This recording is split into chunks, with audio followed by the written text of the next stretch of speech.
The idea of a 15-minute city sounds simple. It suggests that most things a person needs for daily life should be close to home. This means shops, schools, doctors, and parks all should be reachable within a short walk or a quick bicycle ride. This concept paints a picture of convenience. It offers a life where long commutes are not a daily burden. People could spend less time in cars and more time with family or in their communities. The air might be cleaner and streets could feel safer and more alive with people. However, this seemingly utopian idea has become a surprising point of conflict. In the United Kingdom, it is now part of a heated political debate. The term 15-minute city was popularized by Carlos Moreno. He is a scientific director and professor at the Sorbonne University in Paris. Moreno introduced his concept, La Ville du Quart d'Heure, around 2015 or 2016. His thinking was driven by a desire to improve urban life. I saw cities struggling with pollution, long commutes, and social isolation. I believed that cities needed a new rhythm, based on human needs, not just on the demands of cars and commerce. Moreno's vision focuses on 6 essential urban social functions: living, working, supplying, food, goods, caring, health, learning, and enjoying culture, leisure. In a 15-minute city, residents should be able to access all these functions easily within a 15-minute walk or cycle from their homes. The goal is not to confine people. Instead, it is to offer them more choices and a better quality of life. It aims to reduce dependency on cars, which in turn would lessen traffic congestion and air pollution, freeing up public space currently dominated by vehicles. The core principles of Moreno's idea are ecology, proximity, solidarity, and participation. Ecology means creating greener, more sustainable cities. Proximity means making services easily accessible. In the United Kingdom, the 15-minute city concept has moved from academic circles into the turbulent arena of national politics.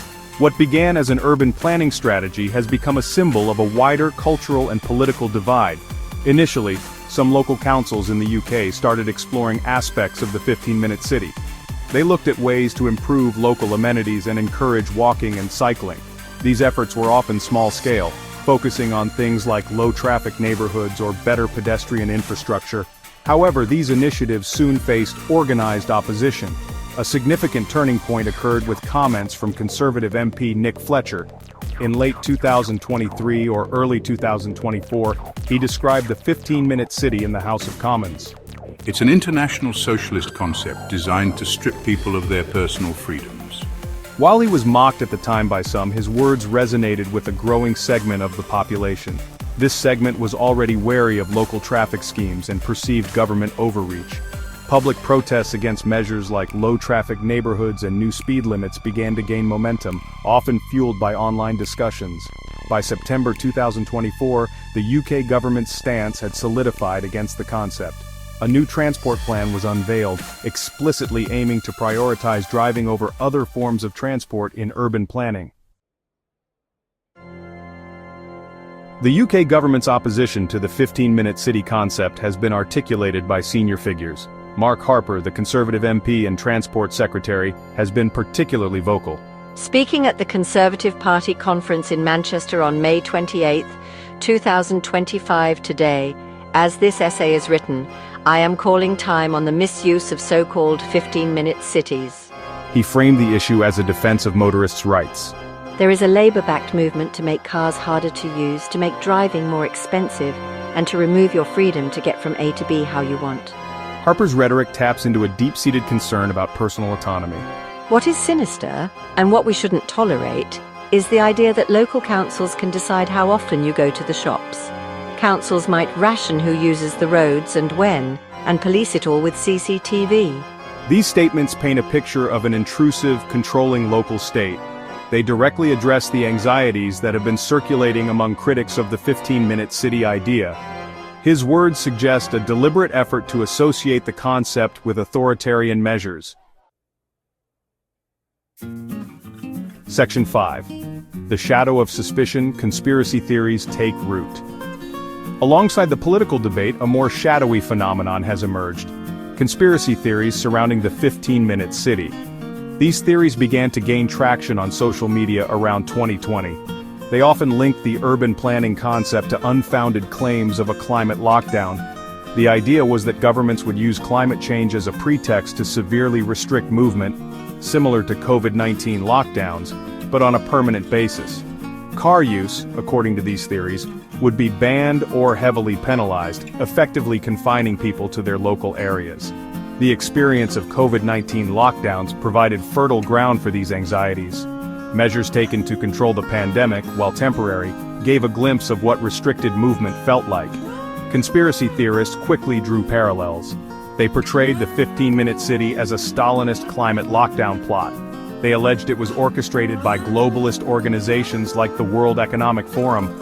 The aim, they claimed, was to exert greater control over populations.